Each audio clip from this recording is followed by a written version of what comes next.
രാജ്യത്തെ സന്നദ്ധ സംഘടനകളുടെ വിദേശ ഫണ്ടിങ്ങിന്മേൽ നിയന്ത്രണം കൂടുതൽ കർശനമാക്കി കേന്ദ്ര ആഭ്യന്തര മന്ത്രാലയം.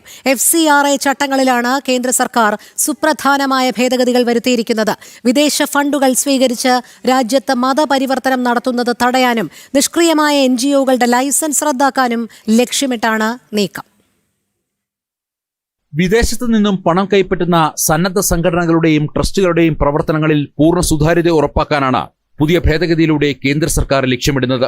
ഇതനുസരിച്ച് വിദേശ ഫണ്ടിനായി അപേക്ഷിക്കുന്ന NGOകൾ തങ്ങൾ ഏത് നിശ്ചിത മേഖലയിലാണ് പ്രവർത്തിക്കുന്നതെന്നും ഏതെല്ലാം സംസ്ഥാനങ്ങളിലോ കേന്ദ്രഭരണ പ്രദേശങ്ങളിലോ ആണ് പണം ചെലവഴിക്കുന്നതെന്നും കൃത്യമായി വ്യക്തമാക്കണം. മുൻപ് രജിസ്ട്രേഷൻ എടുത്ത സംഘടനകൾക്ക് തങ്ങളുടെ വിവരങ്ങൾ ഈ രീതിയിലേക്ക് മാറ്റാൻ 1 വർഷത്തെ സമയം അനുവദിച്ചിട്ടുണ്ട്. മതപരമായ ആവശ്യങ്ങൾക്ക് ഫണ്ട് വാങ്ങുന്ന സംഘടനകൾക്ക് പുതിയ ഉത്തരവ് വലിയ നിയന്ത്രണമാണ് ഏർപ്പെടുത്തുന്നത്.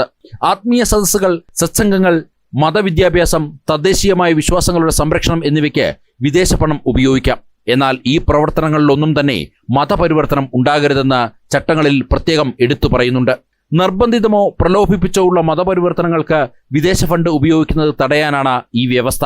സംഘടനകളുടെ അമരത്ത് വിദേശ പൗരന്മാർ ഇരിക്കുന്നതിനും ഇനി കർശന നിയന്ത്രണമുണ്ടാകും.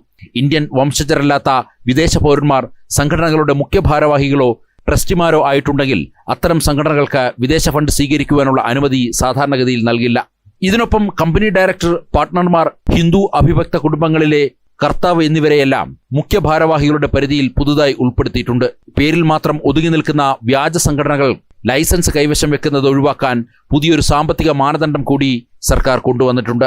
FCRA ലൈസൻസ് പുതുക്കണമെങ്കിലോ നിലനിർത്തണമെങ്കിലോ കഴിഞ്ഞ 2 സാമ്പത്തിക വർഷങ്ങളിലായി ചുരുങ്ങിയത് 10 ലക്ഷം രൂപയെങ്കിലും തങ്ങളുടെ ലക്ഷ്യങ്ങൾക്കായി വിദേശ ഫണ്ടിൽ നിന്നും സംഘടന ചെലവഴിച്ചിരിക്കണം. നിയമലംഘനം നടത്തുന്ന NGOകളുടെ സ്വത്തുക്കൾ കണ്ടുകെട്ടാൻ പ്രത്യേക അതോറിറ്റിയെ നിയമിക്കുന്നതടക്കമുള്ള ബില്ലുകളും പാർലമെന്റിന്റെ പരിഗണനയിലാണ്. ജനം, ഡൽഹി.